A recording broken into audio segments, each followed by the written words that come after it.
Going back to your time in Green Bay when you were coaching Brett Favre, one of the best arms of all time, just incredible. Took a lot of chances.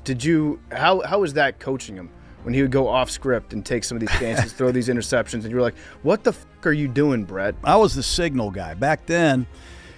We didn't have the walkie-talkie. I would signal to Jet Dino Y shallow cross, and he had to memorize the formations. He struggled with that, but I can still remember Mike Holmgren, the head coach, when Favre was scrambling, he'd be saying, "No, no, yes, great job, Brett," and then he'd be saying, "No, no, what the hell?" To your point, the first couple years, a lot of growing pains, but Favre, he had a XXX pouch, man. This guy had big balls, man. Yeah, at least he was afraid of nobody. He was as tough as hell, and he had a rocket, and he tried to prove it in every drill, every period. He tried to wow you. You don't think about the possibility of playing for such a long time for one franchise. It's just so rare in sports.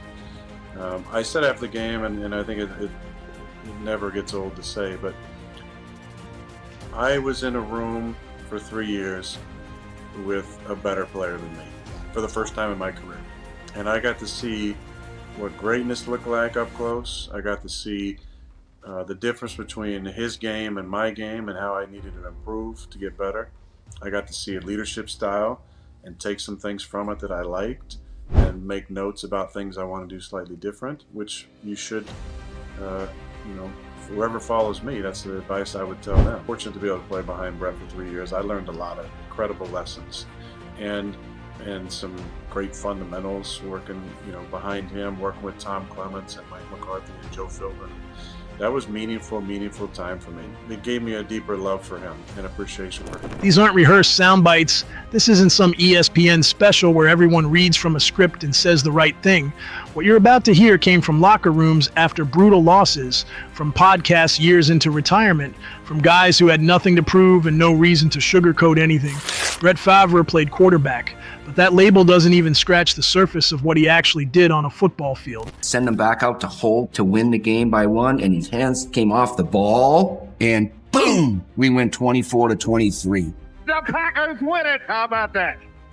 That was Brett. He drove you crazy. He made great plays. There was a little luck involved. And the fans got a real taste that day about what his career was going to be like. He was 248 pounds, and I think his diet consisted of red beans and rice and etouffee and barley and hops. And it was like, this guy's a quarterback. And so he was going to be the backup. Don Mikowski was an athletic guy who had made the Pro Bowl before, but it's all about making the best of your opportunities, right? And that came for Brett sooner than we thought. I staked my career here on Brett Favre, and he didn't let me down. He didn't just run an offense, he reinvented what the position could be every single Sunday.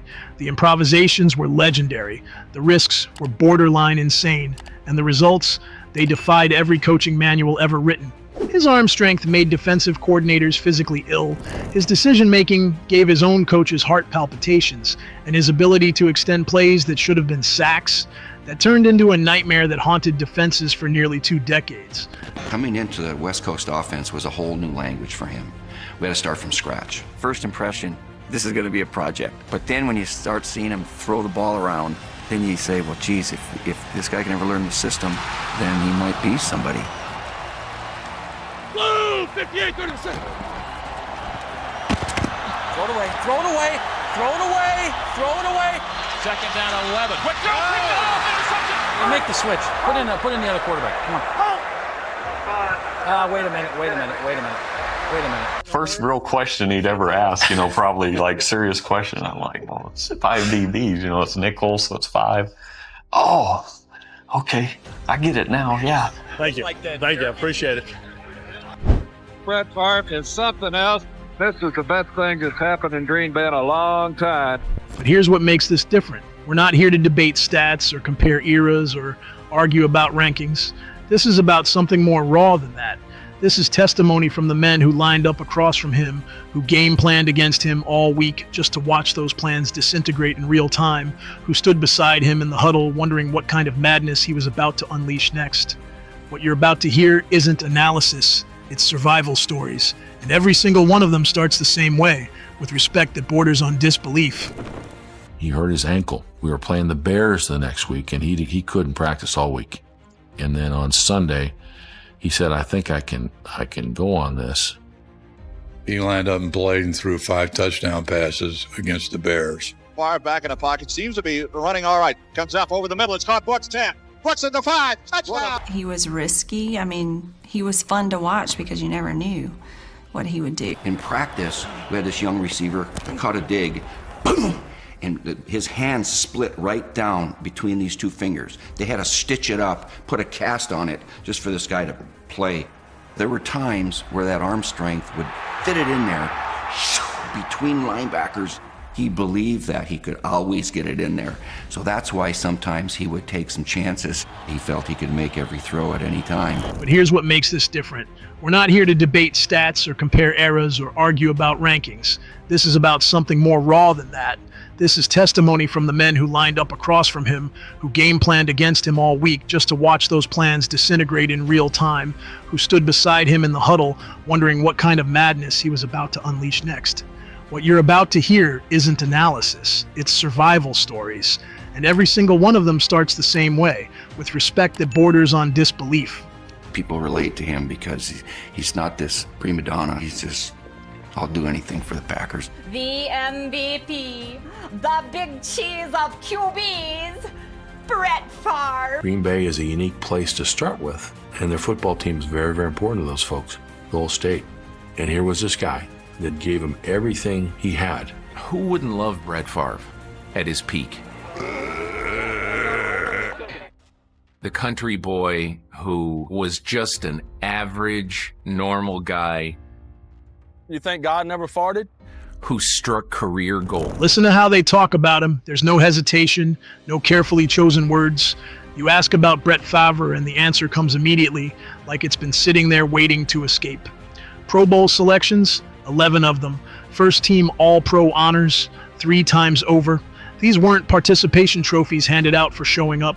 These were acknowledgments from the best players in the world, men who understood what elite looked like because they lived it every single day, and even they looked at Favre differently. There's a respect that exists in the NFL, the kind reserved for players who've earned their stripes through years of battle.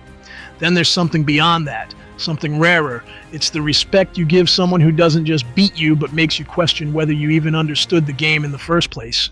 Brett Favre had that. Defenders who built Hall of Fame careers stopping the best offenses in football would shake their heads talking about him. Teammates who'd played with legends would pause before answering, searching for words that could actually capture what it felt like. And the thing is, it didn't matter what team you played for or what era you came from, the reverence was identical. I used to babysit my kids. He would read my kids bedtime stories. And what quarterback in the National Football League babysits kids? He's fun to hang out with, sometimes annoying. He used to drop me off and blare the music and roll down the windows, and it's just the most embarrassing thing ever. One time he was dropping me off at school and he was blaring music like that, and he started throwing tennis balls out. And of course they're bouncing all over the place, and I'm trying to grab them and throw them back in his truck, and everybody's looking and laughing. It was humiliating. But he just thought it was the funniest thing in the world. You sit in that position as a quarterback in the National Football League, you can be an untouchable, or you can be what he is. And he was human to everybody. Marty, scratch right behind my shoulder pad. This side? Oh, right back here.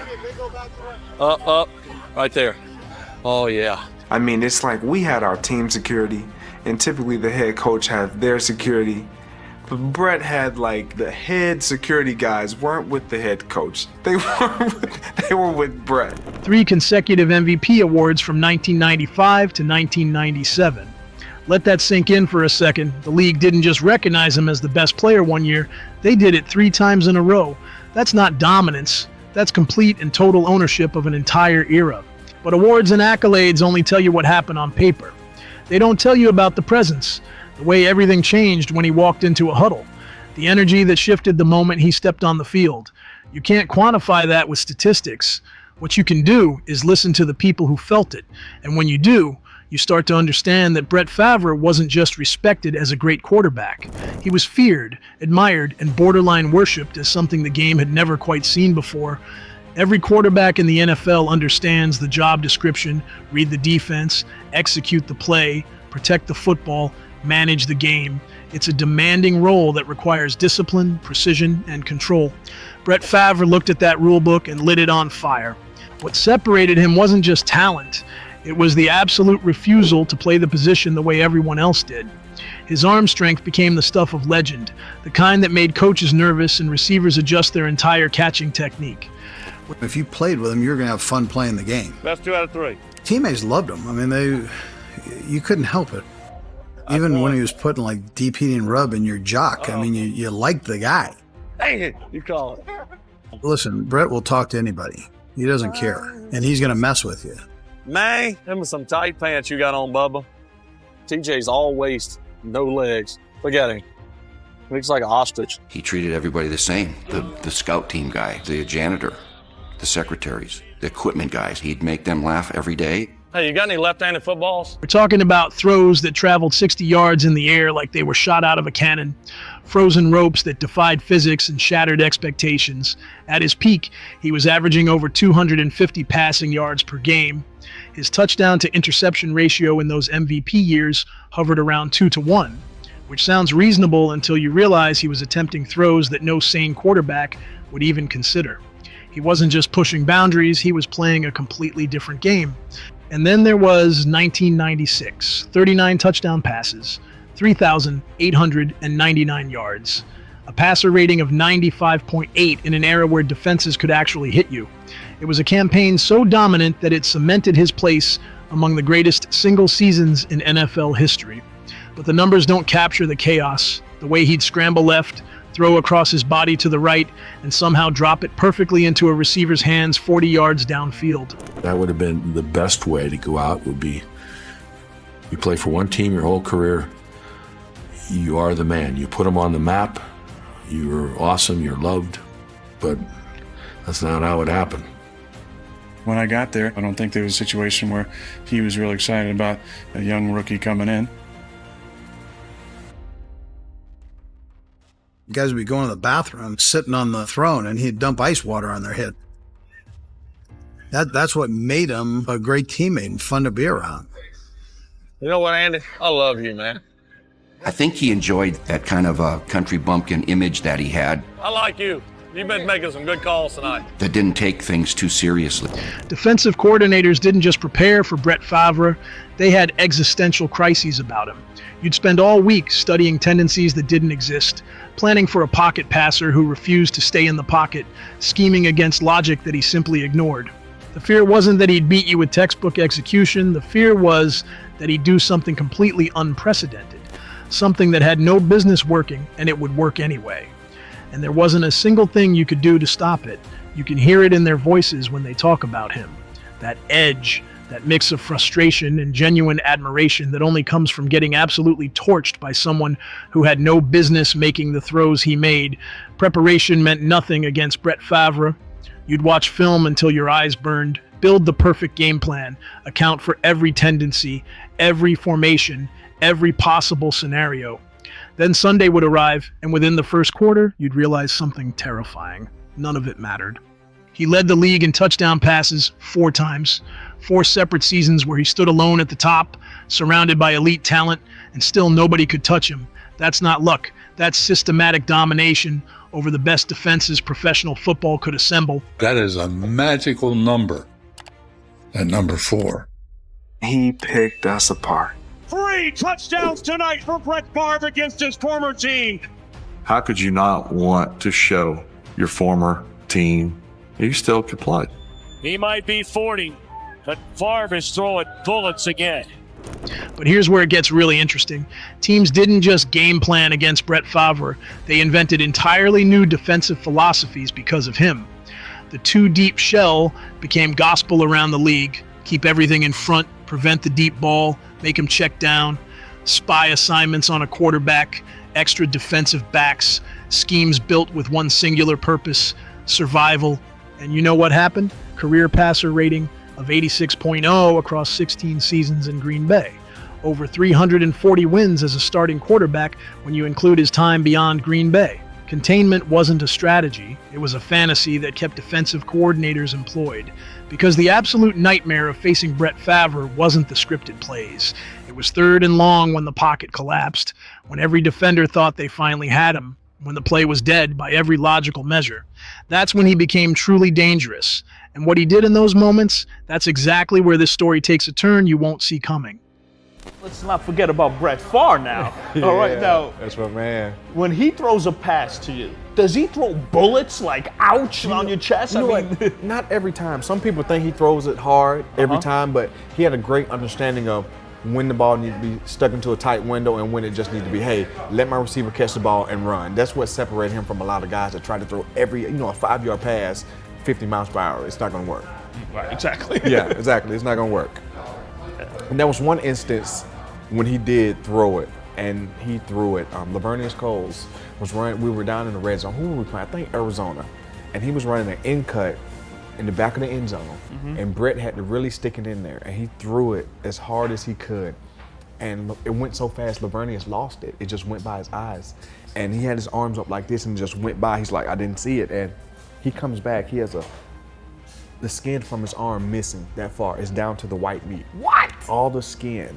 And he's ripped up. And he's ripping. All the skin is taken off his arm from the seams that he threw so fast. Just squish, just took it off there. It was just like, we were like, How was he? It was towards the end of his career. How was he as a player, as off the field? I want to know the off the field stuff. He was a good dude, man. I never, the stuff came out about Brad and this and that, but I never saw any of that stuff, man. We always had a great time. I've had my best time with him. He used to always bring the guys deer jerky. He's always hunting. That's why, he loved New Jersey. He was hunting, taking care of the guys, man. He was always a good guy, always joking, always getting on the coaches and stuff. But he was a good guy to have in the locker room. Raw talent gets you drafted. Work ethic gets you a roster spot. But what Brett Favre possessed was something that can't be coached, can't be taught, and honestly can't even be fully explained. Favre could identify coverage before the defense even said it. Safeties would shift, linebackers would creep, and he'd already adjusted the protection, changed the route concept, and knew exactly where the ball was going before the snap even happened. His pre-snap reads were surgical, the adjustments were instinctive, and the processing speed, that was something defenses couldn't match even when they knew what was coming. 61,655 passing yards in a Packers uniform. That number places him second in franchise history only because Aaron Rodgers played there for nearly 2 decades afterward, but yards don't tell you about the anticipation. They don't explain how he could throw a receiver open in ways that made no geometric sense, hitting windows that closed half a second after the ball left his hand. His teammates used to joke that he could read a defense before it even took shape, but it wasn't really a joke. There are stories, legendary stories, of Favre calling out defensive plays at the line of scrimmage, telling his own offense what was about to happen, and being right so often it stopped being surprising. That awareness, that sixth sense, it didn't just elevate his game, it forced every single player on the field to operate at a tempo they couldn't sustain. And the biggest moments of his career, they revealed something about Brett Favre that even his harshest critics couldn't deny. Respect in the NFL isn't given. It's extracted through years of battles, through Sundays where you gave everything and still came up short, through the slow, painful realization that the margin for error wasn't just small, it didn't exist at all. Listen to how former rivals talk about Favre. There's no bitterness, no excuses, just this raw, honest acknowledgement that they witnessed something rare. He finished his career with victories against all 32 franchises. Think about that spread. Every team, every scheme, every era of defense, he beat them all. His record against the Chicago Bears, the fiercest rivalry in his world, stood at 22-10, a division opponent that studied him twice a year, every year, and still couldn't solve the puzzle. Brett Favre is a little bit underappreciated because of the way things ended with coming out of retirement, the Jets in Minnesota. Is he at all underrated? I think he is. I mean, the Hall of Fame is made for guys like Brett Favre. Brett, you talked about the respect he had from his own teammates. He's probably the most respected player ever to play in this league from a player standpoint. I used to sit in the huddle. We were in that black and blue division when we were ascending as a team in Tampa, and we'd be in the midst of a tight game at Lambeau Field, and Brett would just remind you why and how to play the game. He'd be over in the huddle. It was a timeout. We're all stressed out, saying the game's on the line. Fellas, come on, everyone, do your job. He'd be in the huddle doing the YMCA, leading the whole crowd, cutting up, having fun. It's the way he played, and he was an excellent football player, as tough as they come. Tony Dungy used to tell us all the time, Brett's going to throw you before the game. He'd say, Brett's going to throw you. You're going to have 5 opportunities for interceptions. If we catch 3 of them, we'll win. If not, if we drop him and he throws it harder than anybody in this league, he'll beat you. He's too good. And every week it would come out just like that. And he's one of the great players ever to play this game. Brett Favre isn't just remembered by his rivals. He's revered. And the reason why cuts deeper than you think. Championships fade. Records eventually fall. But character? That's what lingers long after the final whistle blows. Away from the spotlight, Brett Favre was known for something statistics couldn't measure: authenticity. What you saw was what you got. No manufactured persona for cameras, no carefully crafted image designed by publicists. The Favre 4 Hope Foundation became his commitment beyond football, raising millions for disadvantaged children and breast cancer research after his own mother's diagnosis. That wasn't publicity. That was personal. Listen, for a guy like you that played in the NFL for a long time, and now you've moved into the broadcasting world, the thing about Brett Favre, there's a disconnect between what players and coaches believe and know and what fans think. And so I think a lot of times fans got caught up like, John Madden's overhyping Brett Favre, blah, blah, blah. But John Madden was actually probably just reflecting what players and coaches thought that fans maybe didn't really understand. Yeah, that's, you know, he had it from players, he had it from opponents, he had it from coaches. When you were on the field with him, there was no doubt the presence. You just talk about presence. That guy had it all and was a tremendous, tremendous player. In the countless kids who wore number 4, who practiced that sidearm throw until sundown, who learned that football could be played with pure, unfiltered joy. Brett Favre didn't just play quarterback. He redefined what the position could be, inspired an entire generation. And when the final verdict gets rendered by the only people whose opinions actually matter, the players who lived it, the conclusion is unanimous. Some names echo forever. Brett Favre is exactly where he belongs, at the very top. If this story hit you the way it hit me, do me a favor. Smash that like button and subscribe, because legends like Brett Favre don't come around often, and the stories from the players who faced them, those deserve to be told. Stay tuned, there's more coming.